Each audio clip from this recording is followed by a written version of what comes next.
Muy buenas noches, muy buenas tardes y muy buenos días. Comenzamos la transmisión número 86 de Demoliendo Mitos de la Política Charlas, en una charla verdaderamente especial porque nos acompaña, o mejor dicho, nos congratula con su presencia y con su sabiduría el profesor Atilio Borón. Hola Atilio, ¿qué tal todo por ahí? ¿Qué tal? Buenas tardes, buenas noches, buenos días. Sí, para vos también, Ezequiel. Un gusto estar una vez más en tu programa, ¿eh? Para mí siempre un placer, Atilio. Atilio, sociólogo, politólogo, doctor de la Universidad de Harvard, doctor honoris causa de múltiples universidades, en su momento también profesor titular de en la Universidad de Buenos Aires, investigador superior del CONICET. Director de Claxo y para mí lo más importante de todo, mi maestro. Así que para mí esto siempre representa una alegría enorme, un placer y un privilegio. Atilio, quiero comenzar con el foco en América Latina, porque en el canal durante los últimos 2 años establecimos el foco mayormente en los grandes puntos de conflicto, en los grandes choques entre las potencias en el marco de la reconfiguración del orden mundial, y en parte abandonamos el foco original del canal en la política latinoamericana. Sin embargo, presenciamos coletazos de esta disputa o de estas disputas en torno al orden, a la reconfiguración del orden mundial en América Latina.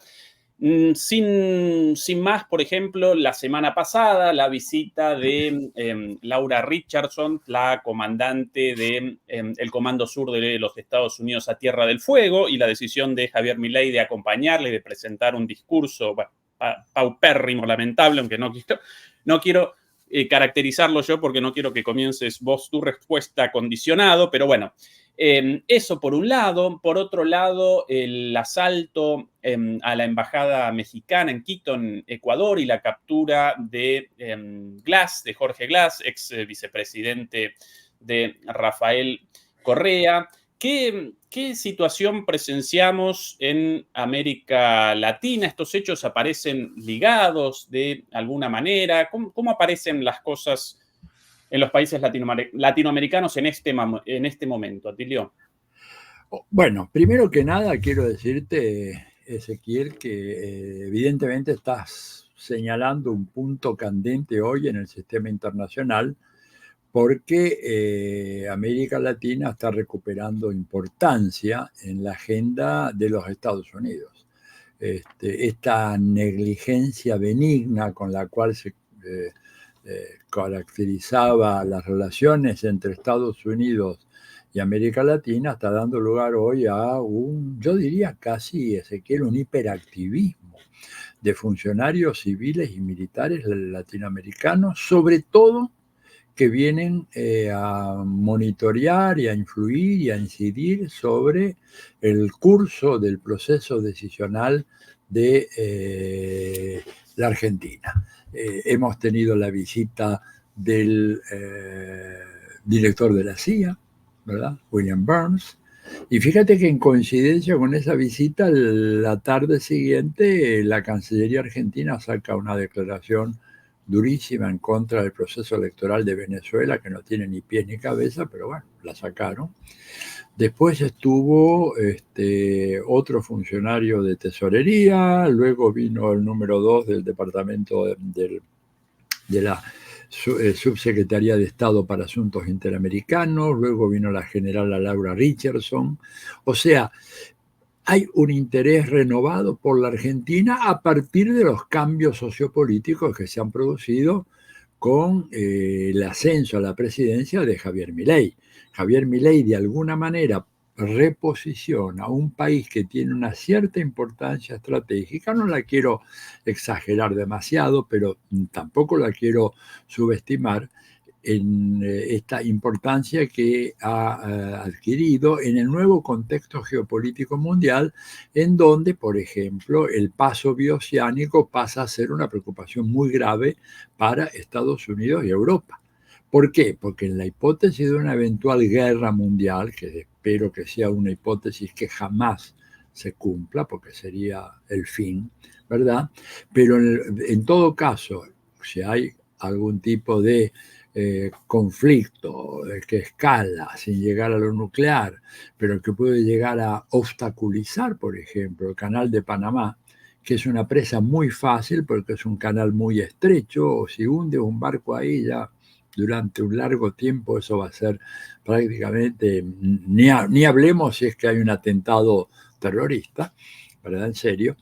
El único paso bioceánico que va a haber va a ser el paso a través del sur de la Argentina y de Chile, ¿verdad? Estrecho de Magallanes o alguno de los pasos que hay allá muy en el sur, por lo cual tener un control de esa parte del mundo pasa a ser algo fundamental. Hasta ahora, Estados Unidos no había encontrado en los gobiernos argentinos una respuesta favorable a la iniciativa de eventualmente instalar una base militar o una base naval o aeronaval en Ushuaia para desde ahí monitorear todo el movimiento que se pueda registrar de pasos de buques de gran porte entre un océano y el otro. Pero ahora con el gobierno de Javier Milei, que tiene una enorme vocación por convertirse en una colonia, ¿verdad? Es el gobierno más servil que hemos tenido en la historia argentina. Yo creo que no hay nada parecido, porque inclusive los gobiernos oligárquicos, digamos, de la época de 1880-1930, tenían cierto resto de soberanía, de independencia nacional, ¿verdad? Por supuesto eran muy solícitos ante las demandas de la corona británica, pero al mismo tiempo negociaban esas condiciones de la dependencia en términos mucho más dignos, si es que se puede usar esa palabra, de lo que hace actualmente Javier Milei, que ha dicho y hecho, ¿verdad?, de este país, está tratando aceleradamente de convertir a la Argentina en una colonia norteamericana, y, por supuesto, teniendo como dos países modelos exclusivamente Estados Unidos e Israel. Milei ha auspiciado y convalidado y justificado el genocidio, sigue diciéndolo después de más de 30.000 muertos civiles, hablando de que Israel tiene legítimo derecho a la defensa, no habla ni una palabra de exterminio, de genocidio, de desplazamiento territorial, y por supuesto es un admirador total, incondicional del gobierno de Estados Unidos. Y esto le ha abierto la puerta, ¿verdad?, a estos funcionarios norteamericanos que ya desde el Fondo Monetario Internacional tienen una enorme injerencia en la conducción de la política económica de la Argentina, y ahora, ¿verdad?, con el plan, vamos a ver si lo ejecutan, de instalar una base allá en el estrecho, ¿verdad?, de Magallanes o en Ushuaia, eso todavía está en discusión, más la política de nada con China, tratar de suprimir en todo lo posible la presencia de China en la Argentina, ¿no es cierto?, que es uno de los imperativos que plantea el gobierno de Estados Unidos, diciendo China fuera de la explotación del litio, China fuera de los puertos en el Paraná, ningún avión chino para la Fuerza Aérea Argentina, nada de la usina nuclear, la cuarta usina nuclear que podía hacer China, nada con las las represas del sur. Esto, digamos, le da entonces a la Argentina una relevancia en el contexto geopolítico global bastante grande. Y esto explica que la señora Laura Richardson haya permanecido tanto tiempo acá. Esto explica la insólita visita a Ezequiel, porque los directores de la CIA son gente no solamente muy ocupada, sino que tienen mucho cuidado en sus desplazamientos, porque saben que son blancos favoritos de los otros servicios de inteligencia, rivales. Sin embargo, este hombre vino para acá y llegó y estuvo en la Argentina un día, en fin. Creo que hay en ese sentido todo un reposicionamiento en el tablero geopolítico mundial a partir de la intensificación del ataque en contra de Rusia, la escalada de la guerra de Ucrania y las crecientes amenazas de abrir un nuevo frente de guerra en el sur de Asia, en Asia Meridional, más concretamente en Taiwán. Entonces, todo esto evidentemente plantea, digamos, una serie de desafíos tremendamente importantes para la Argentina y para los países de la región.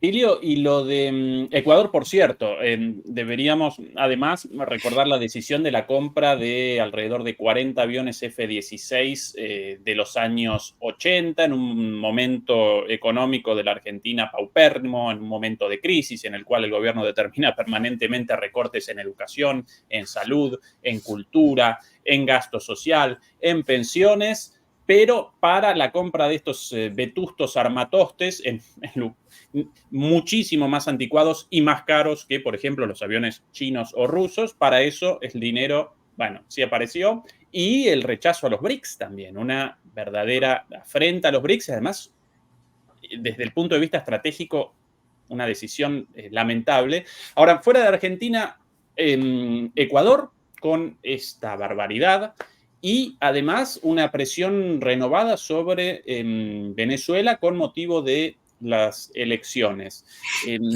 ¿Aparece ahí un hilo rojo en la presencia de Estados Unidos en la región? Yo creo que esa es una tesis que vos has venido cultivando y que yo comparto plenamente, Ezequiel. Evidentemente hay un hilo rojo por todo lo que vos decís, el rechazo a los BRICS, todo la compra absurda de esos aviones, ¿verdad? Que no nos van a servir para nada, porque esos aviones tienen componentes ingleses. En el momento que los quieras utilizar, Inglaterra va a decir, un momentito, yo no autorizo, como Francia hizo con los Exocet en la Guerra de las Malvinas, que eran ese cohete tan extraordinario que permitió mantener a raya la flota inglesa mientras se acercaba a las Malvinas. Una vez que la señora Margaret Thatcher le pidió al gobierno francés que no vendiera más los cohetes Exocet a la Argentina, se acabó la guerra. Y lo mismo va a pasar, esos aviones no van a servir absolutamente para nada y todo tiene un tufillo de corrupción muy significativo, que en algún momento deberíamos hablar. Ahora, en relación a lo que vos decís, el avasallamiento de la Embajada de México en Ecuador por parte del gobierno del señor Noboa es realmente un acto que derrumba, yo creo que definitivamente ese famoso orden mundial basado en reglas que Estados Unidos ha tratado de sostener, pero que ¿cómo vas a tolerar vos esto? ¿No es cierto? Eso es porque eso es, si bien la analogía es un poco estirada de los pelos, como se dice vulgarmente, pero esto equivale a otorgar permiso a que un escuadrón de, supongamos, el ejército, un comando ecuatoriano, pudiera entrar a Ciudad de México y secuestrar a un funcionario ecuatoriano que esté asilado en la Ciudad de México. Es lo mismo. Es lo que hizo Adolf Eichmann, el Israel con Adolf Eichmann en la Argentina, ¿te acuerdas? En la época del gobierno de Arturo Frondizi, un acto absolutamente ilegal, pero que por supuesto, como lo hizo Israel, y como iban a detener un asesino, realmente no causó la polvareda que debería haber causado. Pero este de acá es un caso realmente absolutamente injustificable. Jorge Glass es inocente, lo tuvieron 5 años preso sin tener pruebas fehacientes en su contra. Lo tuvieron que largar, un tribunal de alzada lo tuvo que largar, estuvo un tiempo afuera tratando de recuperar su salud. De repente tiene que asilarse en la Embajada de México y esta gente entra, digamos, no solamente entra, derriba y abre las puertas a la fuerza, sino que tú has visto cómo maltrataron a Roberto Canseco, que era el encargado de negocios, o sea, el equivalente al embajador, porque como no hay relaciones a nivel de embajada, el funcionario de más alto nivel que representa a México era Canseco. La policía lo aparrió, lo apoteó, lo tiró al suelo. Una aberración, una cosa que hacía años que no se veía, ¿verdad? Habría que remontarse, no sé a qué episodios que aparentemente ocurrieron en alguna embajada en Asia o en África, o no sé si cuando se produjo el asalto a la embajada de los Estados Unidos en Teherán hubo algo parecido, cosa que no creo, ¿verdad? Pero bueno, esto pasó y por supuesto el gobierno de Estados Unidos demoró un par de días en hacer una condena, ¿no es cierto? Da la impresión como que, bueno, los muchachos se les fue un poco la mano, vamos a esperar a ver la reacción global. Cuando se dieron cuenta que la reacción global era de condena unánime, todos los países condenaron, porque todos los países quieren defenderse de eso. O sea, aunque seas un gobierno que está en las antípodas de Noboa, no querés que te pueda pasar lo mismo en tu embajada.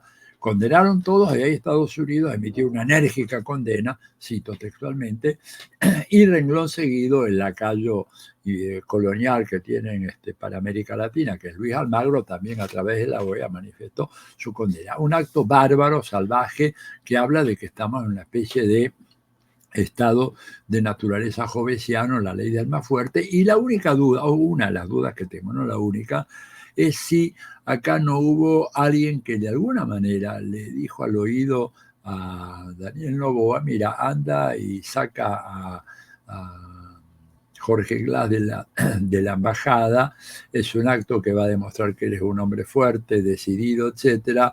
Hay unas elecciones regionales a corto plazo, hay unas elecciones presidenciales el año que viene, hay que demostrar que eres un hombre de agallas, que cuando hay que hacer algo lo haces, no te tiembla el pulso, hay que enrostrarle nuevas denuncias a los correístas como Jorge Glass, vamos a movilizar a Lofer a full en contra de él para desacreditar más al correísmo.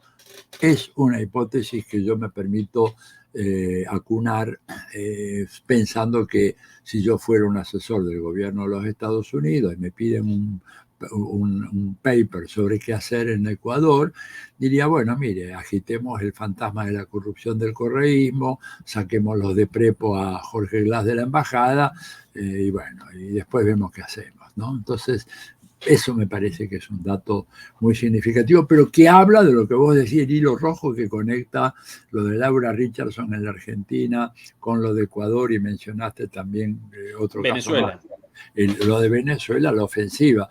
Yo te digo, por ejemplo, si en Alemania, ¿verdad? Porque vos estás en Alemania, este programa se transmite desde allá, hubiera un político que en Alemania hubiera ido a Rusia a solicitar en reiteradas ocasiones la intervención militar de Rusia para deponer al gobierno alemán, o por lo menos para hacer un bloqueo e imponer sanciones en contra del gobierno alemán, ¿hay alguna chance mínima de que esa persona pudiera hoy ser candidato? No digo al Reich, no digo a ser canciller de Alemania, digo a ser un simple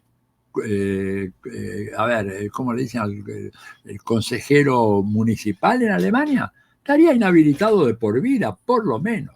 En Estados Unidos hay penas que llegan hasta la pena de muerte, ¿no es cierto?, para quien incurre en eso que hizo María Corina Machado. Sin embargo, aparentemente lo que es razonable, normal e ilegal en todo el mundo es normal, razonable y legal en Venezuela. Entonces, bueno, esto me parece que tiene que ver con esa ofensiva que se ha desmadrado, a mi manera de ver, en el caso de Venezuela, con más de 900 sanciones y una amenaza inminente a un redoblamiento de las sanciones, que son un acto de guerra, Ezequiel, porque creo que hay que decirle a quienes nos están viendo aquí en este programa, y como vos lo haces tantas veces, es decir, bloquear un país, imponer sanciones económicas que conllevan un enorme sufrimiento de la población local, es un acto de guerra, es un crimen de lesa humanidad,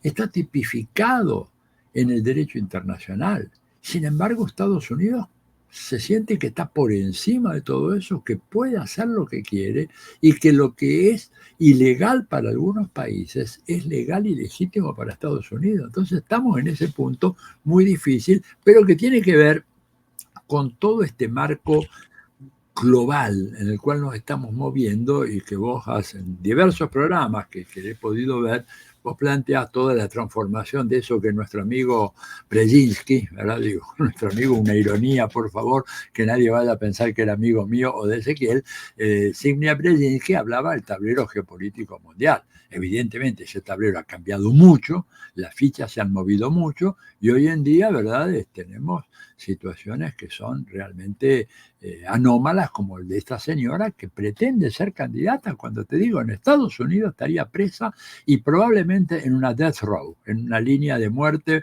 esperando ser que le apliquen la inyección letal. Sin embargo, está ahí. Y te cuento una pequeña anécdota que va a ser, creo que, la delicia de la gente que nos está viendo. Todos Atilio, recuerdan, acompaño tus palabras con nada Sí, más lo y ve. nada menos que un reporte de BBC News con la prueba de tus palabras. María Corina Machado defiende una intervención como única salida para derrocar a Nicolás Maduro. Básicamente llama a una intervención militar de los Estados Unidos. Esto no publicado por Corea del Norte, Rusia o China, sino por BBC News, nada ¿De más y qué nada menos. época es? Perdón por la... Sí, Esto no, no, me de parece excelente. ¿De qué año es eso? de 2019, pero una de Claro. tantas, ¿no? Bueno, maravilloso. Pasámelo después porque lo voy a, lo voy a utilizar. Pero te quería compartir una nota de color que va a ser las delicias de la gente que nos está escuchando. Todos recordarán la figura del absoluto irresponsable y antipatriota de Juan Guaidó, ¿verdad? Cuando fue designado presidente encargado nada menos que en realidad por Donald Trump. Bueno, se hizo todo un escándalo con Guaidó. Guaidó perjudicó enormemente a Venezuela porque fue el tipo que le entregó Citgo, nada menos que Citgo, que es una cadena de estaciones de servicio con más o menos 5.000 expendedoras de gasolina en Estados Unidos, se las entregó a un consorcio privado norteamericano. A cambio, vaya a saber de qué dinero que este corrupto de Guaidó tiene. Bueno, pero Guaidó, a pesar de todo eso, entraba y salía de Venezuela sin ningún problema y era cuidado por el gobierno de Maduro, del dictador Maduro, entre comillas, ¿verdad? Para que nada al malo le ocurriera, porque lo que podía pasar es que la CIA, para tensar las cuestiones, le pegara 2 balazos a Guaidó y acusara a Maduro, miren, el presidente legítimo encargado de Venezuela asesinado por el feroz dictador Nicolás Maduro. Así que Guaidó iba por la calle, ¿no es cierto?, custodiado a distancia por 4 o 5 guardaespaldas. A mí me tocó cruzarme con él, yo no lo podía creer que ese tipo anduviera suelto por la calle en una zona céntrica relativamente cercana a la Asamblea Nacional de Venezuela. Yo había ido ahí a una reunión y cuando salgo veo que viene caminando así enfrentándome un tipo y yo le pregunto a un amigo venezolano, che, ¿ese no es Guaidó? Sí, sí, es Guaidó, pero como ya anda por acá con todas las cosas que hizo, regaló PDVSA, regaló Citgo, se quedó o logró congelar en el Banco de Londres 2.000 millones de dólares en lingotes de oro. Sí, pero queremos que no lo mate nadie, que esté por acá y acá está más seguro que en Estados Unidos, me dijeron, porque si va a Estados Unidos ya lo matan. Y yo lo vi al tipo, pasó a mi lado, me tuve que contener, tenía ganas de decirle, mire, usted es un miserable traidor, pero no quería armar una trifulca, a ver si en medio de esa trifulca pasa lo que nadie quería que ocurriera, que alguien le pega de más a Guaidó, lo matan y entonces imagínate qué linda noticia. Atilio Borón provoca un incidente en Caracas donde resulta de la cual los esbirros de Maduro mataron a Juan Guaidó. Digo, entonces me callé la boca, pero tenía ganas de decirle a este tipo, usted es un sinvergüenza de lo peor. Bueno, esto, digamos, en relación a María Corina, que no merece, digamos, un tratamiento mejor. Es una sinvergüenza, una corrupta, porque lo que está haciendo, aparte de ser antipatriótica, son cuestiones absolutamente indefendibles, ¿no es cierto? Sí.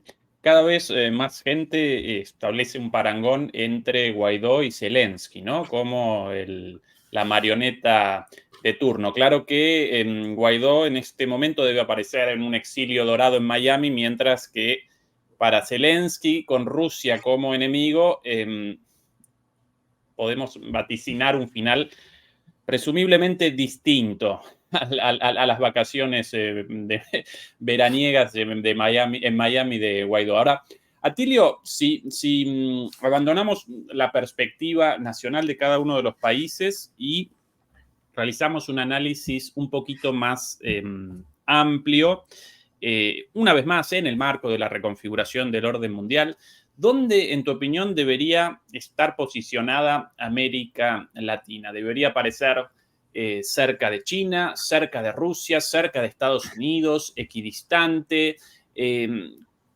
¿Cómo responder en este momento, el cual en gran medida va a determinar la posición de América Latina de aquí a mucho tiempo, ¿no? En el marco de los cambios en el orden mundial?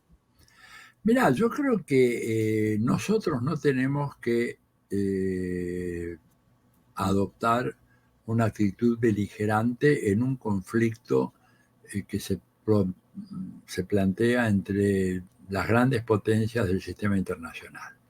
Digamos, la pelea que Rusia está librando para defenderse de los ataques de la OTAN y de Estados Unidos debe motivar nuestra solidaridad con el pueblo y el gobierno de Rusia, que están sufriendo ese ataque, porque ellos son las víctimas de todo esto. No hay duda ya de que la operación militar especial, como le llama el gobierno de Rusia a lo de Ucrania, ha sido en gran medida promovida por las políticas de Estados Unidos, que han atacado a Rusia y que la han incitado a que respondiera, ¿verdad?, de esta manera. Pero nosotros, ¿verdad?, creo que tenemos que mantener como guía para nuestra política exterior el interés nacional de nuestros países. El interés nacional nos recomienda, ¿verdad?, no inmiscuirnos en esas guerras.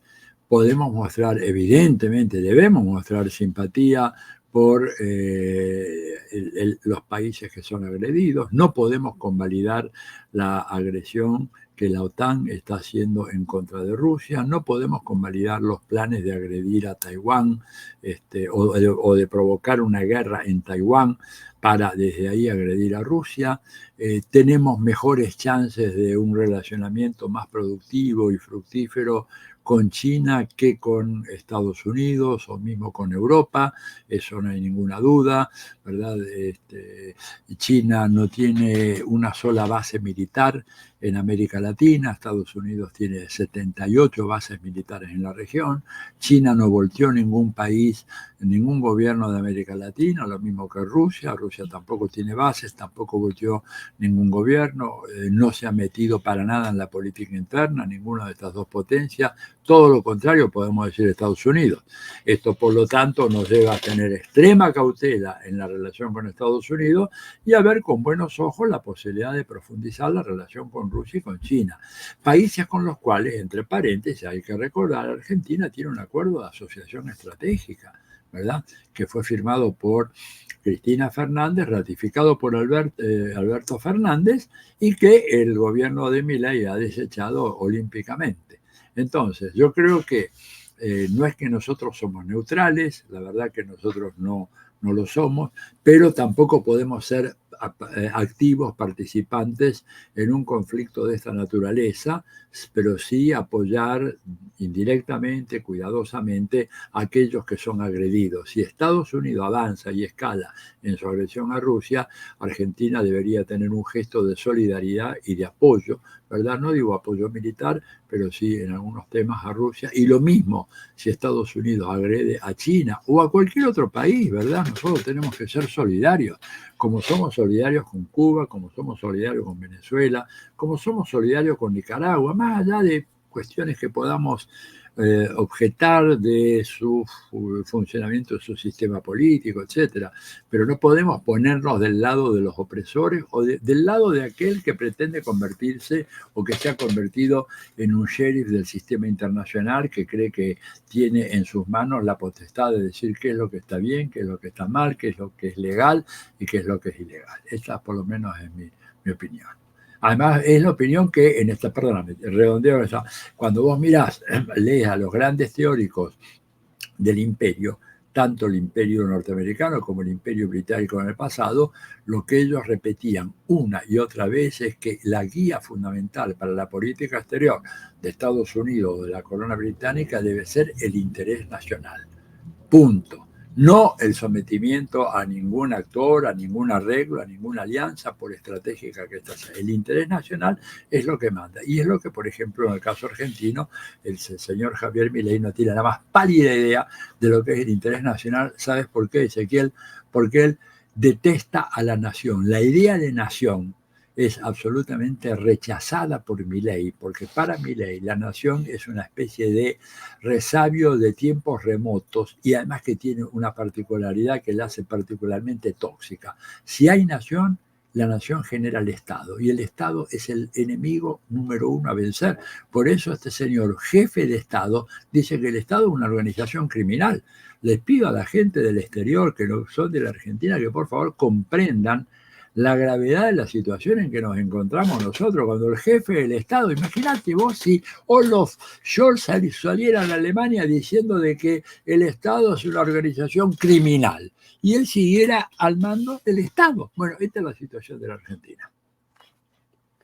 Precisamente la cuestión de la nación representa de alguna manera un disparador ideal para el próximo tema sobre el cual querría deliberar con vos, Atilio. ¿De qué manera conceptualizás la perspectiva analítica tan de moda en los últimos tiempos, de acuerdo a la cual la política, en términos generales, la política internacional, pero también la política nacional, cada vez más aparece definida por la oposición entre globalismo o los globalistas y nacionalismo o los nacionalistas? A veces lo llaman también en español los soberanistas. ¿Cuán real esto? ¿En qué medida esto responde a una diatriba política de los Estados Unidos entre los demócratas y los republicanos trampistas?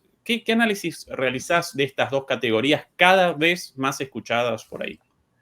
Mira, yo creo que es una caracterización que vos muy bien decís, surge del debate al interior de Estados Unidos entre Hillary Clinton, si querés, y Donald Trump. Fue muy activo eso en la anterior campaña presidencial. Yo creo que para los países que estamos en la periferia del sistema capitalista, esa distinción no tiene mucho sentido, ¿verdad? Porque nosotros tenemos que pelear por la soberanía nacional. Somos países, todos los que estamos en el sur global, países que estamos sometidos al predominio de las grandes potencias y fundamentalmente del imperialismo norteamericano y sus lacayos en Europa. Y por lo tanto, para nosotros la idea de un globalismo abstracto no representa absolutamente ningún ideal por el cual debamos luchar. El soberanismo, el nacionalismo, en la medida en que no sea una propuesta reaccionaria, porque también hay nacionalismos reaccionarios y puede ser algo, concebido como en clave martiana, en clave de José Martí. Cuando José Martí te habla de patria es humanidad, por supuesto estamos nosotros con esa noción de nacionalismo y de defensa de lo que decía antes, el interés nacional y de una concepción nacionalista sanamente no reaccionaria, una concepción abierta que tiene paradojalmente ese nacionalismo, es universalista, es un nacionalismo que proclama la hermandad de todas las naciones y sobre todo aquellas que estamos sufriendo los embates de un imperialismo cada vez más agresivo, cada vez más violento y que se constituye en una amenaza gravísima para el porvenir de la humanidad. De acuerdo completamente con tu análisis, Atilio. Sin embargo, en el norte global, en Estados Unidos y en Europa, el nacionalismo por lo general aparece ligado a la derecha y la izquierda en gran medida rechaza la nación como categoría para la construcción política. Y quizás por eso las fuerzas políticas alternativas en auge en Europa, Alemania, Francia, incluso en España y en Estados Unidos, por lo general representan fuerzas de la nueva extrema derecha y ellos presentan esta bandera del soberanismo, del nacionalismo, con una visión obviamente opuesta a la tuya. ¿Cómo pueden entonces las fuerzas, vamos a llamarlas las fuerzas ligadas, las fuerzas populares ligadas a, bueno, al común de las personas de a pie, al pueblo, a la nación, a los trabajadores, a las trabajadoras? ¿Cómo pueden generar, quizás no tanto en América Latina, porque ahí aparecemos en una cultura política distinta, el nacionalismo de izquierda está presente en la cultura política, por lo menos en la Argentina, sin lugar a dudas, y en otras también, pero en Europa, ¿cómo generar esto, Atilio? Porque de alguna manera todos los partidos políticos sistémicos acompañan el neoliberalismo y la subordinación a Estados Unidos y la guerra. Y solamente hasta ahora, por derecha, aparecen voces alternativas con esta bandera de el soberanismo o el nacionalismo. ¿Cómo generar aquí fuerzas nacionalistas populares de izquierda, Tilio? Desde lo teórico. Desde lo teórico es muy fácil, Ezequiel. Desde la teoría es muy sencillo, pero lo que pasa es que la práctica, ¿verdad?, torna muy, pero muy, muy difícil el avance de esa propuesta hoy en una Europa que ha perdido, una Europa que ha perdido identidad, ¿verdad? O sea, hoy, ¿qué significa ser europeo hoy? Hace 30, 40 años, ¿no es cierto? Ser europeo era ser blanco, cristiano, ¿no es cierto? Y básicamente heredero de la tradición de la Ilustración y el Iluminismo y haber sido de alguna manera, directa o indirectamente, metrópolis colonial. Esto definía lo europeo hace 40 años. Hoy en día nada de eso es más cierto. Hoy en día, digamos, Europa, basta con ver los seleccionados de fútbol de los principales países europeos para ver que ya Europa es otra cosa. No es, ¿verdad? Europa ya no es solamente cristiana, hay una población del Islam muy grande en Europa. Europa no es ya blanca, se está produciendo el fenómeno del browning, como decían en Estados Unidos, un cambio en el color, ¿verdad? Debido a la presencia creciente de poblaciones afrodescendientes o, digamos, del norte de África, del Magreb, lo que sea, pero esto está cambiando. Y las colonias ya son cosas del pasado. Entonces, esa Europa, evidentemente, tiene una tendencia mayoritaria a reaccionar violentamente y a dar lugar a fuerzas de derecha, sobre todo cuando eso se combina con una crisis muy grave del capitalismo a nivel mundial, que repercute muy fuerte en el capitalismo europeo, que se agrava por la crisis ecológica sin precedentes que sigue su curso porque las grandes potencias, que son las responsables de la destrucción medioambiental, prácticamente no están haciendo nada más que hacer declaraciones muy lindas, pero nada más. Y cuando todo eso se complejiza articulándose con la propuesta belicista de los Estados Unidos de avanzar hacia China, pero con una estación intermedia primero en Rusia, que significaría producir una tragedia de enormes proporciones, ¿verdad?, en territorio europeo, porque ya Ucrania está generando una tragedia muy grande en el marco europeo, número de desplazados, se habla de unos 15 millones de ucranianos que se han volcado hacia Europa Occidental. Hay reacciones, en el principio las reacciones eran con los del África subsahariana por el color de su piel, muy negros, después con los del Magreb, y ahora resulta que los ucranianos tampoco son recibidos con los brazos abiertos, porque los consideran holgazanes, porque los consideran no sé qué otra cosa más. Entonces, hay un contexto que explica que las fuerzas de derecha puedan aparecer capitalizando ese descontento que hay en la sociedad ante una izquierda que se ha otanizado, como digo yo, una izquierda que ha asumido el proyecto de la OTAN, lo cual es imperdonable, porque son muchos de mis amigos y colegas, hemos estado en decenas de seminarios a lo largo de 50, 40, 50 años, gente que tenía en un principio una vocación antiimperialista y que ahora consideran inevitable ir a una guerra con Rusia, lo cual es un despropósito gigantesco, ¿verdad? Porque una guerra con Rusia produciría una catástrofe fenomenal en toda Europa. Claro, los estadounidenses, que son la dirigencia, es una dirigencia absolutamente corrupta, y lo quiero marcar, corrupta porque todos ellos viven del financiamiento del complejo militar industrial, de la industria farmacéutica, de los grandes capitales de Wall Street, de la oligarquía mediática, que financia sus campañas políticas. Ellos muy alegremente dicen que hagamos una guerra, total la hacemos en Europa. Estamos a 8.000 kilómetros de distancia, hay que cruzar todo el Atlántico para que una bala llegue hasta Estados Unidos. Entonces, impulsan la guerra en un terreno alejado de su propio territorio, ¿verdad? Pero son de unos cobardes totales, porque si quieren guerra, ¿por qué no la libran en su propio territorio?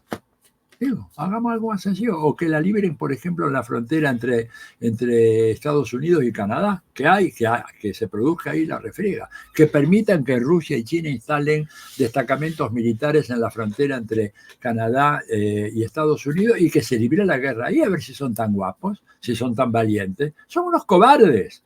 Hacen morir a los europeos y los europeos son más cobardes todavía porque en lugar de enfrentarse a esa iniciativa que los condena, porque quien va a pagar los platos rotos, la gente que vive en Europa, en lugar de eso se arrastran servilmente.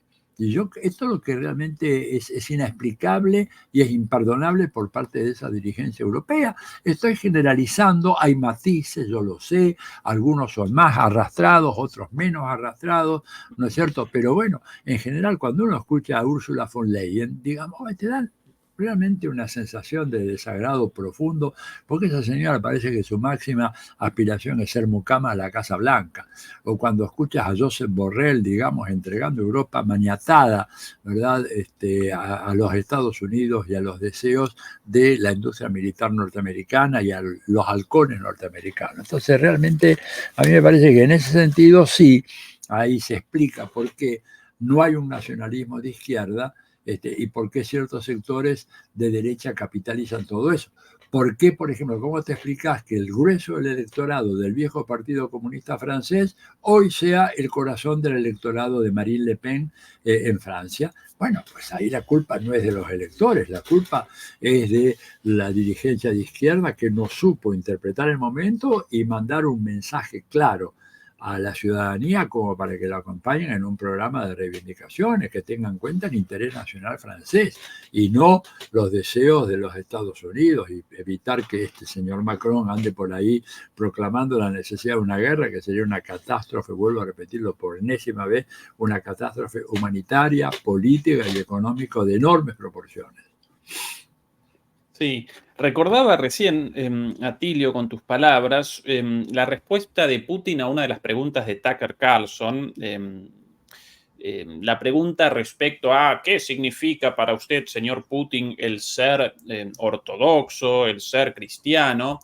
Y Putin, desde una perspectiva, sin dudas, yo no caracterizaría a Putin como un líder de izquierda, sino más bien como un líder conservador, pero en lugar de responder desde un nacionalismo excluyente, él respondió, no, cuidado, nosotros aquí en Rusia representamos una nación multirreligiosa, multiétnica, y junto a el cristianismo también aparecen hermanos dentro de la madre Rusia, musulmanes, judíos de distintos lugares, ¿no? Con lo cual genera una construcción de nación distinta, aún desde un lugar conservador, pero inclusiva, ¿sí? Acá en Europa eso parece, por el momento, lamentablemente impensable, con algunas excepciones, como por ejemplo esta alianza de Sarah Wagenknecht, un desgajamiento de Die Linke, de la izquierda en Alemania, pero ni siquiera, bueno, las fuerzas de izquierda en su momento, con alguna suerte de proyecto esperanzador, todas ellas capitularon, desde las fuerzas en España, con Podemos, hasta Syriza en Grecia. Y cuidado con las elecciones europeas de aquí a poco, Atilio, porque podemos presenciar una sorpresa muy, muy fuerte. Y en términos de la guerra, para colmo, quizás no represente el peor resultado, porque por lo menos llaman a la paz esas fuerzas políticas antisistema, solamente antisistema en ese sentido. Pero abandono un poquito el foco de Europa. Entre Biden y Trump, Atilio, ¿a quién, si nosotros electores estadounidenses, a quién acompañaríamos? Mirá, la verdad que básicamente son lo mismo. Para América Latina, cualquiera de los dos candidatos representa la continuación de las políticas del bloqueo hacia Cuba, hacia Venezuela, hacia Nicaragua, de las presiones. Yo creo que, sin caer en teorías conspiracionistas, pero la idea de que hay un Estado profundo que es el que fija las políticas de Estados Unidos es una idea que tiene un correlato muy firme con la realidad. Digo, la política no la hace Biden, la política no la hace Trump. Por ahí Trump es más activo en esa materia. Biden como que se deja llevar por lo que dicen sus asesores, sus equipos, ¿verdad? Esos equipos son los equipos que tienen el diseño imperial a largo plazo. Trump en ese sentido es más impredecible. Trump no me gusta para nada por su perfil y todo. Biden tampoco. Ahora, hay que reconocer algunos matices de diferencias que son importantes. Biden, por ejemplo, no inició ninguna guerra. Trump, sí. Y Biden sí, ¿verdad? Fue Trump. Trump no inició ninguna guerra, Biden sí. Cuando se tensó mucho la situación con Corea del Norte, Trump fue 2 veces a conversar con Kim Jong-un. Digamos, es un dato que habla, digamos, de, bueno, una vocación de llegar a un arreglo, será oportunista, querría hacer negocios para su cadena hotelera, yo no sé lo que, pero fue insólito que un presidente norteamericano fuera hasta allá a sentarse a conversar con este tipo, ¿verdad? Entonces, me parece que Biden, de alguna manera, representa de manera más genuina, más nítida, el viejo establishment liberal, globalista, norteamericano, y Trump representa esos intereses fundamentales del imperio, porque no es que Trump representa una visión anti-imperio o anti-imperialista, pero claramente Trump tiene una concepción, una visión, una personalidad que probablemente pueda llegar a ser menos letal en este mundo actual que la de Biden. Hay pero sí una preocupación muy grande, y es que Trump pueda elegir como candidato, como su compañero de fórmula presidencial, nada menos que a Marcos Rubio. Eso es un temor muy grande que yo he recogido durante mi último viaje a Cuba. Para los servicios cubanos y la opinión pública, los analistas cubanos más importantes, plantea la posibilidad de que la fórmula sea Trump-Rubio para atraer un electorado que las palabras de Trump no les sirven demasiado, sino más bien los alejan, ¿no es cierto? Cuando califica a los inmigrantes como asesinos, violadores, narcotraficantes, etcétera, por ahí la presencia de Marcos Rubio ahí en la fórmula puede captar, yo no creo que mucho, yo creo que Marcos Rubio, si fuera candidato a vicepresidente, sí captaría el voto en la Florida. Claro que la Florida es uno de los estados fluctuantes y es muy importante ganar la Florida para ganar la elección, porque tiene un número importante de votos electorales, pero para el migrante hondureño, salvadoreño, mexicano, haitiano, Marcos Rubio no significa absolutamente nada, ¿verdad? Pero bueno, para Cuba, si llegara a ser Marcos Rubio el vicepresidente, sería un renovado dolor de cabeza a ese país que ha sido tan brutalmente castigado como pocas veces hemos visto en la historia, ¿no es cierto? Y hay que marcar eso, por eso mi invariable solidaridad con Cuba, más allá de cualquier crítica que se pueda hacer en materia de política interna, etcétera. Estoy dispuesto a conversarlas, a oírlas, a rebatirlas, o en algunos casos a aceptarlas, pero la resistencia de Cuba a 65 años de bloqueo merece todo nuestro incondicional apoyo, sobre todo en vísperas de esta elección norteamericana, en donde nada bueno se presagia, no solamente para Cuba, para toda América Latina. Bloqueo, por cierto, ilegal desde todo punto de vista, a propósito del orden mundial basado en reglas, ¿no? Así Ahora, sobre Trump, Atilio, incluso algunos analistas críticos lo presentan, lo conceptualizan como un mal menor, ¿sí? Como un mal, pero menor, porque de alguna manera recordaría en términos de política exterior la política exterior estadounidense previa a su fase expansiva como imperio, esa política caracterizada por el aislacionismo internacional, la política de Estados Unidos hasta más o menos la Primera Guerra Mundial. Y efectivamente, en términos de la guerra en Ucrania, muy probablemente su elección determinaría el fin de la guerra, pero a mí, por lo menos, me acomete el temor de la posibilidad de el fin de la guerra en Ucrania y un inmediato redireccionamiento de la política exterior de Estados Unidos contra Rusia, mucho más que ahora, ya de por sí bastante belicosa y provocativa. De hecho, las primeras sanciones fuertes, si bien los primeros chispazos comienzan con Obama, pero la guerra comercial la comienza él con China. Y en cierta medida responde más a la lógica estadounidense, un enfrentamiento con China, la lógica del interés nacional e imperialista de Estados Unidos, genera más sentido un enfrentamiento con China que con Rusia. Así que menos malo con respecto a Ucrania tal vez, pero yo creo, mira, Ezequiel, es cierto eso que vos decís, comparto, pero hay un elemento muy importante que creo que a veces no se tiene en cuenta. Y es que cuando se establece un parangón entre las relaciones entre Estados Unidos y China, o las relaciones entre Estados Unidos y Rusia actual, con las relaciones entre Estados Unidos y la Unión Soviética. ¿Cuál era la diferencia fundamental? Estados Unidos y la Unión Soviética prácticamente no tenían relación económica alguna.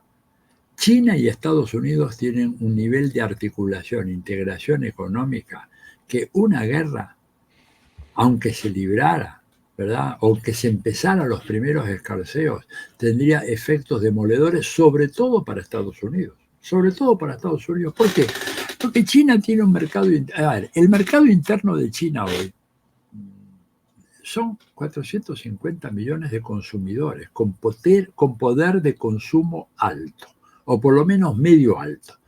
Esto equivale a más que toda la población de Estados Unidos.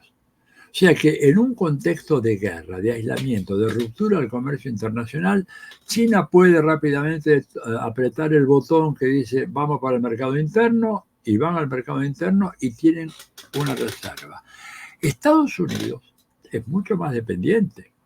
Es mucho más dependiente porque es un país que vive de prestado. Como dijo Samir Amin sabiamente durante mucho tiempo, todo el mundo trabaja, ahorra y se esfuerza para que Estados Unidos se endeude y no pague sus deudas. Esta es la verdad. Ahora, en un contexto... Y endeudado con China mayormente. Y endeudado con China. Entonces yo realmente creo que estos son bravuconadas que un tipo como Trump, que es hábil para los negocios, porque no nos gustará Trump, a mí no me gusta nada, pero si yo fuera, supongamos que yo fuera un millonario, ¿no es cierto? Y tengo que decirle a alguien que administre mi dinero, ¿a quién se lo doy? ¿A Biden o a Trump? ¿Te das cuenta? Se lo das a Trump, que es un tipo más vivo para los negocios, etc. Y entonces yo no creo que por ese lado, debido a esa articulación comercial, financiera, etc., Trump vaya a estirar demasiado la soga con China. Y creo que puede tener un efecto benéfico en relación a la guerra con Rusia, aunque pueda haber una reacción histérica de los europeos que digan, Estados Unidos nos abandona, nosotros ahora vamos a ir a escalar nosotros la guerra con Rusia, que es lo que Macron, Macron en su delirio, ¿verdad?, podría sentirse tentado a hacer, y no debería hacer porque sería terrible para él iniciar una guerra con Rusia o escalar la guerra actual en Ucrania. Entonces, yo creo que, a ver, ninguna de las dos opciones es buena. Estados Unidos es un imperio, los imperios tienen su lógica, puede ser Octaviano, puede ser Tiberio, puede ser Cayo, puede ser Julio César, Augusto, pero el imperio romano es el imperio romano. Y la lógica imperial se impone por encima de las características de las personas y de aquellos que están al frente del imperio. Ojalá estamos en las manos de Dios, si querés un análisis politológico, positivista, cientificista, o sea, recemos, compañeros, estamos en las manos del Señor, que se apiade de nosotros, que ilumine a estos cretinos que tienen tanto poder como para arrojar una bomba atómica y que podamos nosotros, bueno, lograr ver un proceso. A ver, lo que decía Kissinger, ¿verdad?, que no es santo para nada de mi devoción, Pero Kissinger les dijo ya a los 6 meses de iniciada la guerra ucraniana, Ucrania lo que tiene que hacer es reconocer una realidad, establecer un armisticio, reconocer que partes del territorio que Ucrania reclama como propio nunca fue sino territorio ruso, garantizar para Ucrania una salida al Mar Negro que no esté controlada o vetada por Rusia, dar de baja esos territorios rusoparlantes y de ser posible llegar a un acuerdo con Rusia y con la Unión Europea, ¿no es cierto?, para que se produzca la reconstrucción de Ucrania. Eso fue lo que dijo Kissinger y lo dijo hace prácticamente 1 año y medio y sigue siendo tan válido eso que dijo en aquel momento como hoy. De acuerdo completamente. Atilio, última pregunta para redondear esta charla. Y cada vez comenzamos con América Latina y hechos concretos. Cada vez más larga. Cada vez más larga, Atilio, pero yo no te quiero desaprovechar. La última, porque, bueno, para todos nosotros, bueno, esto representa una oportunidad única. Para algunos autores, para algunos teóricos, el periodo signado por la Primera Guerra Mundial, la crisis del 29 y la Segunda Guerra Mundial, de alguna forma representó un periodo de transición entre el capitalismo liberal en crisis y una nueva forma de capitalismo, el capitalismo surgido en la posguerra. Ahora bien, esa recomposición del capitalismo presentó un costo trágico para la humanidad, ¿sí? Cientos de millones de muertos, Primera y Segunda Guerra Mundial, la destrucción de Europa y de una buena parte de Asia, 2 bombas nucleares, genocidios. En el presente, Atilio, presenciamos una situación comparable en términos de una transición desde una forma del capitalismo en crisis hacia una nueva forma del capitalismo o hacia otra forma económica. ¿Aparece algo, de alguna manera, la repetición de ese interreño de principios y casi mediados del siglo XX en esta situación actual? Mira, yo creo que evidentemente estamos en presencia de un cambio epocal en el capitalismo, ¿no es cierto? Un capitalismo que hoy en día, no tiene capacidad para generar empleos para la población mundial, claramente. Un capitalismo que ha abandonado en algunos de sus concreciones nacionales, caso concreto Estados Unidos, ¿verdad? Pero en alguna medida también algunos países europeos, un capitalismo que ha perdido su vocación de producir bienes y produce papeles, chips, como dicen en Estados Unidos. Hoy en día el capitalismo productivo se encuentra en las naciones asiáticas, fundamentalmente en China, pero también en Corea del Sur, en la India, en Tailandia, en Filipinas, en Indonesia, ¿verdad? Lo que producen en Estados Unidos son papeles, stocks, de joint venture, de lo que sea, que se cotizan en bolsa, puro capital especulativo, puro capital especulativo. Te había dicho primero, sin capacidad de generar empleo, con una tendencia decreciente de la tasa de ganancia que continúa siendo cada vez menor, salvo en operaciones especulativas. Esto la profesora Susan Strange escribió un libro muy lindo en la década de los 90, Casino Capitalism, el capitalismo de casino, ¿verdad? Hablando de que el capitalismo había dejado de ser una máquina de producir bienes y se convirtió en una máquina de especular. Y esto conlleva enmiseramiento o inmiseramiento de las masas, ¿verdad? Porque no tienen trabajo. Cuando vos ves a algunos políticos de la derecha en América Latina acusar a la juventud que son ni estudian ni trabajan, yo les pregunto, ¿a dónde van a trabajar? ¿A dónde están las fuentes de trabajo? ¿A dónde está la demanda de trabajo? Hace 30 años en un país como la Argentina, vos comprabas los 2 diarios más importantes de ese momento, Clarín y Nación, y había una página de avisos clasificados llena de demandas de trabajadores. Hoy en día desapareció eso. No hay tal cosa, ¿verdad? No hay tal cosa. O sea, es un capitalismo que ha sido incapaz de crear empleos. Por lo tanto, un capitalismo que empobrece. Al empobrecer se pone en marcha el círculo vicioso negativo del keynesianismo, ¿verdad? El anti-keynesianismo.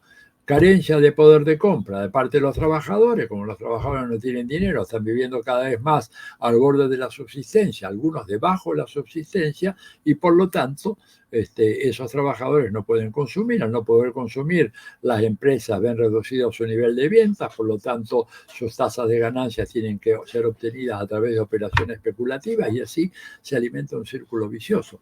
¿Cómo se sale eso? Muy difícil decir, pero lo que sí es cierto es que evidentemente estamos en presencia de un capitalismo que se diferencia del anterior, que tiene menos capacidad de enfrentar los problemas que el anterior, que además tiene la acechanza de un colapso climático, porque ya no se habla de crisis climática, se habla de un colapso climático, se está experimentando grandes incendios que arrasan enormes extensiones de pequeños países como Portugal, por ejemplo, o de grandes países como Canadá, inundaciones fenomenales en todo el mundo, huracanes con una intensidad sin precedentes, deshielo de los casquetes polares, de Groenlandia, digo, todo eso genera condiciones que tornan a este sistema basado en la maximización del provecho o de la ganancia individual, lo transforman en un elemento antisocial y por lo tanto un elemento que debe ser superado. Nosotros dentro del capitalismo no tenemos solución a los grandes problemas que tiene hoy la humanidad. Tenemos que ver la forma de salir del capitalismo. El capitalismo es el problema en sus distintas variantes.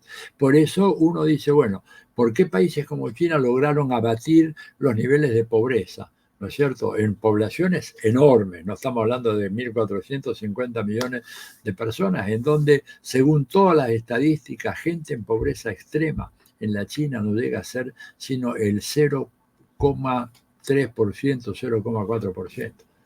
El resto salieron de la pobreza y tenés además 450 millones que han accedido a un nivel muy significativo de ingresos.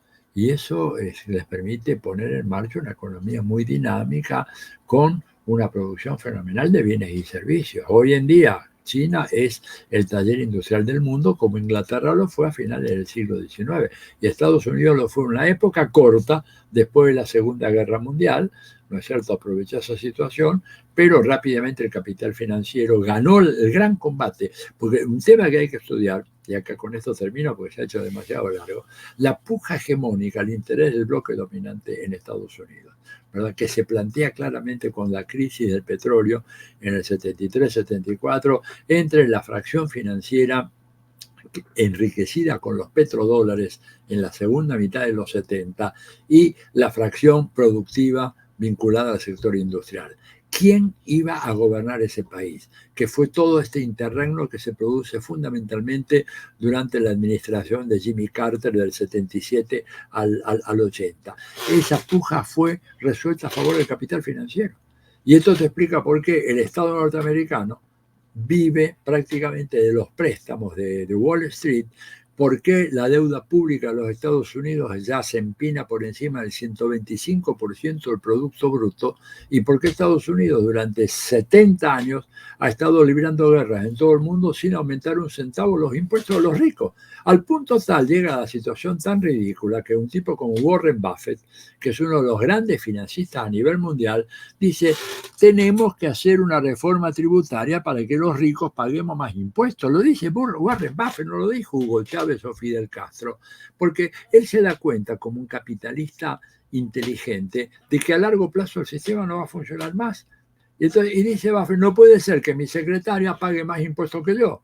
Digo, lo dice Warren Buffett, está en toda la prensa, ¿te das cuenta? Bueno, eso es inviable. Y por eso es que tenemos que buscar la manera de salir de este sistema infernal que nos condena a un holocausto ecológico, a guerras interminables, a procesos masivos de exterminio de poblaciones, como estamos viendo ahora en Gaza, o a guerras de una insensatez absoluta provocadas a propósito en Ucrania para reafirmar, digamos, el control de Estados Unidos sobre sus vasallos europeos. Bueno, enough. Atilio, mil gracias por tu tiempo, un verdadero placer. El saludo final, el cierre, como siempre, por costumbre, en tus manos o en tus labios, para El saludo nomás, lo que vos El quieras. saludo, decirle gracias a Ezequiel por estar una vez más en Demoliendo Mitos, tan importante tu programa, recomendarle a los amigos y a la gente que te Tu sigue canal. ¿Perdón?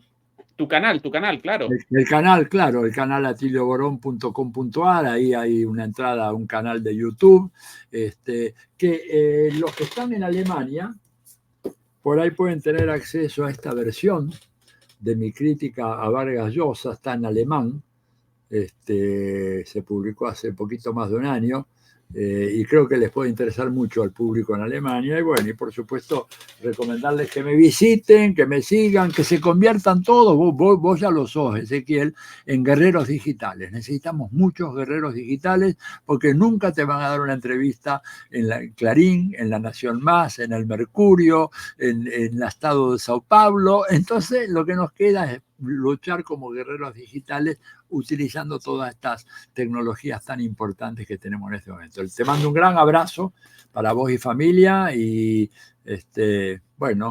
suerte en Alemania y tratar de que los amigos alemanes vuelvan a la sensatez, por favor, y que se dejen de tonterías, porque Alemania es muy importante en Europa e inclusive una referencia internacional que no puede estar alentando los tambores de guerra que vienen desde Washington y reproducirlos así de manera frenética allá en esos países. Te mando un gran abrazo. Abrazo, Atilio, para vos y los tuyos, y a los demoledores y a las demoledoras. Hasta el día de mañana. Chau, chau. Chao.